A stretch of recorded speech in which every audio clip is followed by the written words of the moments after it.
棒啊，一定要看。难得的历史剧本，在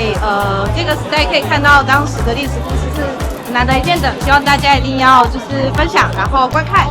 我觉得这是我近期看到蛮厉害的台剧，看完之后心里感受蛮深的，就是真的有走到心里面的感觉。然后美术跟摄影什么的，我觉得都很厉害。我最印象深刻的角色是阿贵，